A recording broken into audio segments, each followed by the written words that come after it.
There's been some controversy lately about the Game of Thrones TV show's depiction of Stannis being a departure from the books, and some people have gone so far to say that the writers killed Stannis' character. I'm not a fan of hyperbole, and you won't catch me being aggressive towards anyone in the discussion, but I do think it's worth examining the differences between show and book Stannis, and seeing how drastic of a change this is for him. Book Stannis is a cold, serious man with a sardonic wit and a great mind for strategy. He follows the word of the law as he interprets it strictly and without question. And although he's a potential king and messiah to a religious sect, he doesn't seem all that interested in being either. But he believes in the law, and as he sees it, the law has made him king. So he must make sure that the law is enforced, whether he wants to be king or not. Show Stannis is also cold and serious with less wit, but still a few funny moments. However, the big difference is this Stannis does want to be king, and he does end up being loyal to the Lord of Light, even if he's not as openly devout as people like his wife. In episode 9 of season 5, Stannis ends up choosing to burn his own daughter alive out of desperation, which ends up leading to his downfall in the finale. As a story element divorced from the books, it works,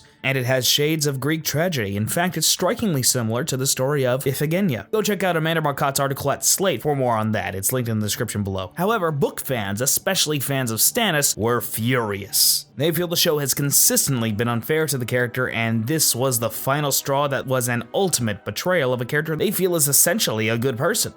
But is he? When Stannis allows Melisandre to counsel him, he begins the practice of burning people alive. While I think we'd all agree that's not something we'd ever do, let's just forget about that for the sake of argument. Then Renly, his brother, is killed by Melisandre's magic with Stannis' permission. But hey, Renly was a pretender to the throne, it saved thousands of soldiers' lives, and Stannis felt guilty anyway. Let's just write that one off too. Then we have Edric Storm, Robert's bastard, Stannis' nephew, and ultimately an innocent person. Stannis is willing to burn this boy alive in order to gain more power for himself, and the only thing that stops him is Davos committing acts of treason by smuggling the boy away. By our moral standards, what Stannis was going to do is wrong, and by his culture's moral standards, what he was going to do, and arguably already has done, is unforgivable. Kinslaying is a grave crime, one not easily forgotten in Westeros. And more recently, he pointed out that his followers should not burn people because half his army is made up of unbelievers. But this seems like a great strategic move more than a moral one, and in the end, he allowed the burnings anyway. Stannis is a pragmatist, and every move he has made up till now has been in his best interest, and because that's what the law dictates as he sees it. Now, this doesn't mean that Stannis would burn Shireen alive, that's a big leap to make, but is it really out of the question if he were pushed far enough? If the line between total victory and absolute defeat was one little girl's life,